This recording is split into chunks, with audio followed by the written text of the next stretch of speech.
माताच पिता त्वमेव त्वमेव बन्धुश्च सखा त्वमेव त्वमेव विद्या द्रविणं त्वमेव त्वमेव सर्वं मम देव देव.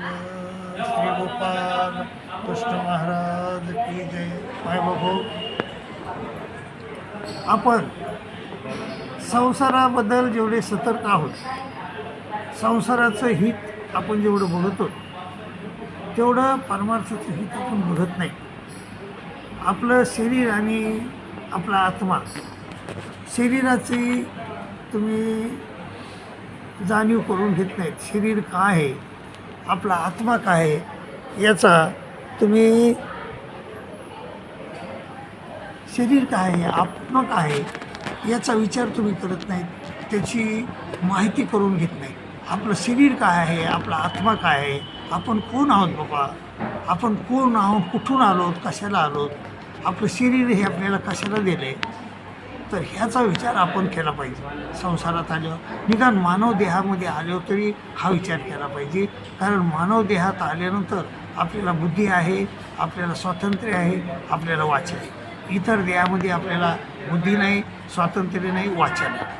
त्यामुळं इथं ह्या मानव देहात आल्यानंतर आपण विचार करायला पाहिजे की मी कोण आहे, कुठून आलो, मला जायचं आहे कुठं, आणि मी शरीर आहे का मी आत्मा आहे याचा विचार करा बरं. तर मी जर तुम्हाला विचारलं तुम्ही कोण आहात, तर तुम्ही म्हणता मी दगडूबा आहे, धोंडीबा आहे. तुम्ही दगडूबा नाही, तुम्ही धोंडीबा नाही. अहो, तुम्ही एक अविनाशी जीव आहात, तुम्ही एक आत्मा आहात. नैनम चिन्हंती शस्त्रांनी नैनम दहती पावकहा न चैनम क्लेदेन त्यापो न सोसैती माळता अच्छदो यमदाह्यो यम क्लेदेव सोसेयोचे नित्य सर्वगता असतानु अचलो यम सनातन. असे तुम्ही आत्मे आहात आणि तुमच्या शरीराचे तुमचे दोन विभाग आहेत, शरीर आणि आत्मा. तर द्वयम पुरुष लोके शर साक्षर योचे शर सर्वानी भूतानी कुटस्थोक्षर उच्यते. तुम्ही त्या शरीरामध्ये राहत असलेले आत्मा हा मायबाबू, आणि हे शरीर तुम्हाला एक साधन मिळालेलं आहे.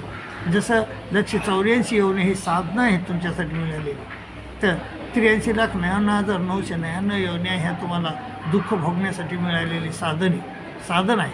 आणि मानुष्य देह ही एक तुम्हाला परमेश्वर प्राप्तीपर्यंत जाण्यासाठी मिळालेलं हे साधन आहे. मायबाबू, हे सगळं जाणून घ्यायचं आपण घेतलं पाहिजे. आणि सगळ्या गोष्टीचा विचार हा तुम्हाला गीतेमध्ये दिसेल.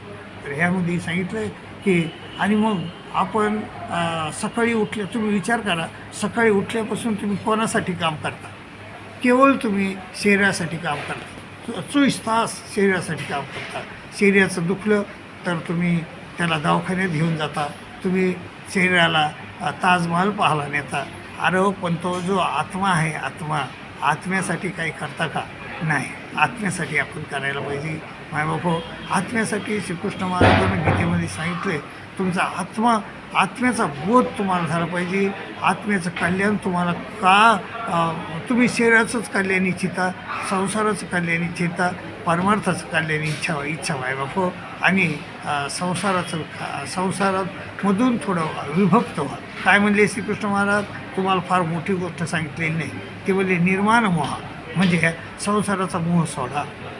मोह सोडा म्हणजे संसार सोडून पळून जा असं नाही, किंवा संन्यास घ्या असं नाही. संसारातच राहा, परंतु भ्रष्टाचार करू नका. जोडून या धन उत्तम व्यवहारे उत्तम विचारे वेचके.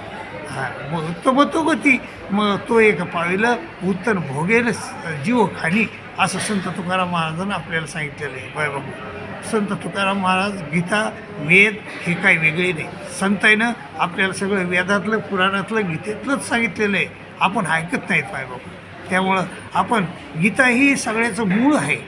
गीतेतलंच ज्ञान ज्ञानेश्वरीत आहे. गीतेचं ज्ञान अमृत अनुभवामध्ये आहे. गीतेचं ज्ञान हरिपाठात आहे. गीतेचं ज्ञान संत तुकाराम महाराजांच्या गाथेत आहे. मायबाबा, तर तुम्ही कोणचा बी विचार करतो, कोणचाही हात लावला तर तिथं गीतात तुम्हाला सांगू, गीता हे सर्वमयी आहे. सर्व त्या जिकडं तिकडं गीतेत दिसेल तुम्हाला. फक्त गीतेतलंच ज्ञान दिसत तर मायबा हो. म्हणून आपण कोणचं का होईना परंतु ते ज्ञान आपण घ्यायला पाहिजे आणि आपल्या आपल्या आत्म्याचं कल्याण कसं होईल याचा विचार केला पाहिजे. श्रीकृष्ण महाराजांनी सांगितलं आहे तुमच्या आत्म्याचं कल्याण करायचं असलं तर काय करायचं, निर्माण मोह असा संसाराचा मोह सोडून द्यायचा. म्हणजे संसाराचा आता समजा तुमचं 60 वर्ष वय झालं, 70 वर्ष वय झालं तर तुम्हाला मुलं बाळ आहेत, नातं आहेत, नातावर प्रेम करा परंतु अतिशय प्रेम नका करू. अतिशय प्रेम केले की तुम्हाला चिटकतात ते आणि चिटकू नाही द्यायचे लेकरं. त्याला तुम्ही बाजारात गेले आणत याच्यासाठी खायला परंतु त्याला लय जवळ घेऊन बसू नका, परमेश्वराला जवळ घ्या. आता शेवटी आता तुमचे नेत्र पहिले तिरी लागलेत. आता संसार सोडा. ह्या लोक आहेत हे कोणी कोणाचे नाही इथं नाही रे, नाही रे, कोणीच कोणाचं नाही माय बाप. हो तुम्हाला वाटतं हे माझं आहे ते माझं आहे, कोणी नाही. तुम्ही जेव्हा शरपंजरी पडतात तेव्हा भीष्म पितामह सगळ्या म्हणजे त्या राजे होते सगळे मोठे सम्राट, पण तेवढं बाणावर पडले. कोण आलं मला सांगा बरं, कोण आलं रक्षाला त्याला? तुम्हाला कोण येणार आहे? कोणीच येणार नाही बाबा. त्यामुळे निर्माण मोह जितसंग दोष आहे. इंद्रिय ताब्यात ठेवा थोडी तरी. कामाच्या क्रोधाच्या आरी जाऊ नका. निर्माण मोह जितसंग दोष आहे. नित्य परमेश्वराचं चिंतन करा. काम सोडून नका करू. काम दळीता कांडिता करा पण परमेश्वराचं चिंतन करा. निर्माण मोह जितसंग दोष आहे. नित्य विनिवृत्त कामातून विनिवृत्त व्हा. कामाच्या आरी राहू नका. द्वंद्व मुक्ता. सुखदुःख मानू नका. सुखदुःख खोटे आहेत. हो सुखदुःख संज्ञे गच्छन्ति मुळा. आणि असा अमूढ झालेला माणूस माझ्या प्राप्तीला येतो. आणि हेच वागणं म्हणजे आपल्या आत्म्याचं कल्याण करणं आहे मायबाबा. तुम्हाला आत्म्याचं कल्याण करायला तुम्ही शिका मायबाबा. तुम्ही कहोर ह्या देहाच्या नादी लागता आणि ह्या देहासाठीच तुमचं सगळं आयुष्य गेलं आहे. सगळं आयुष्य तुम्ही देहासाठीच हे केलं, संपून टाकलं आहे. जे काय 4-2 वर्षे राहिले ते आता आत्म्यासाठी हे करा.